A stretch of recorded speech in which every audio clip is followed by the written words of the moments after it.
And welcome back to On's Garden. What am I doing today? So today, the place is a bit of a mess. If you look around, you'll see tools and stuff everywhere. I've decided to do a bit of decorating, so I thought it'd be a good idea just to change things up a bit in the kitchen. And instead of decorating with paint and wallpaper, what I'm going to actually be doing is decorating with this stuff. I'll just get a sample here. There you go, coconut coir. Or coir, I just don't know how you say it. But basically, this stuff we're going to be decorating. We'll be putting a bit on the wall because there's one bit of the wall that I'm not too happy about. And this is the wall. Now this wall is beautiful, don't get me wrong. There's nothing wrong with that bit there. That's awesome. What bugs me is this trellis sat against that light blue background and the mask basically looking out of place on that wall. So that's what we're going to be doing. Put some coco coir on that. To give you a bit of context, I've actually already started working on this and I've done a bit for there. This is what I've got. A nice big roll of coco coir. So that's the plan. And I've got another lot of work to do in this really hot weather. So just keep myself rehydrated. And I think that's going to look quite natural once I get a few sticks and stuff up there. So we've got the humidifier here, goes into the cupboard, and we've got like an inlet vent so we can test what the air's doing before it lets the humidity out. And we've got our plants, and we've got our watering pipes here, so we've got to watch out for those. But this bit here, yeah, it's a bit yuck. So by adding texture to that as well, hopefully, it's going to look more natural underneath that beautiful Boston fern, which has grown enormous. It's very difficult for me to give you a scale on that. Only the fact that my head comes to about, let me see, about there. So if you picture that while I walk backwards.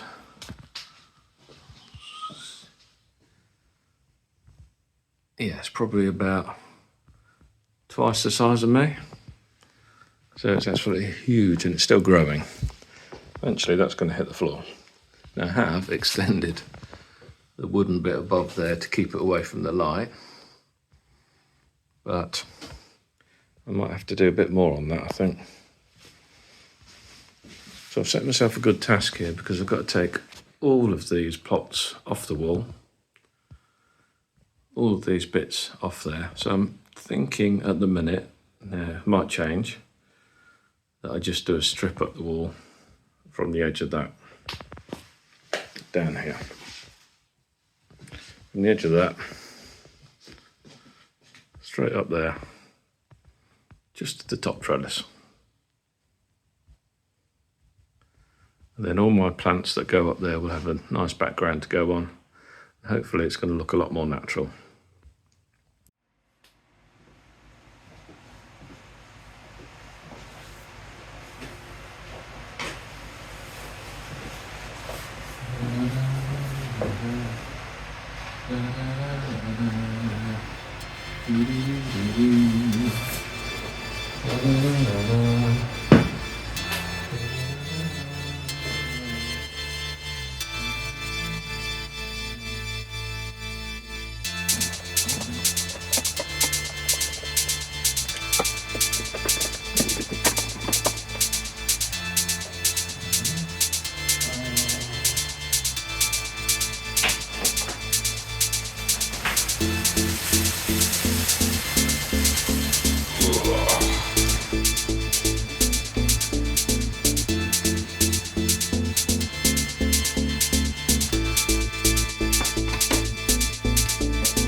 Well, now we've got that done, I think the only thing left to do here is just to add a few more little finishing touches.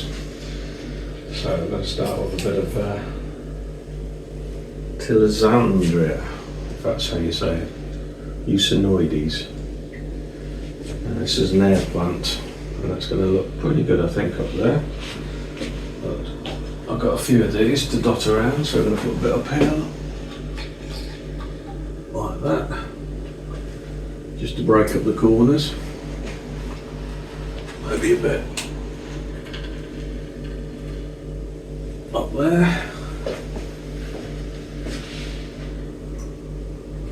And a bit over here. Oops. So you just need to spray these with water once in a while. But even if they do die, they still look good. So last one going up. There we go. I think we're done. I've also added, and I'm going to get you in for this, I've also added down here a Monstera minima, which is like a little Monstera, although it's not a Monstera. It's a Rhaphidophora tetrasperma, but it looks pretty similar, but it's a lot smaller. So hopefully that should climb up that blank wall there, make that a bit more interesting. And yeah, everything's looking pretty good in here. Considering this was a trouble spot, it's actually not looking too bad now. Now I have lost the best of the light, so it doesn't really show it off in its full glory, but it gives you an idea of what it looks like after all those changes, after all that work.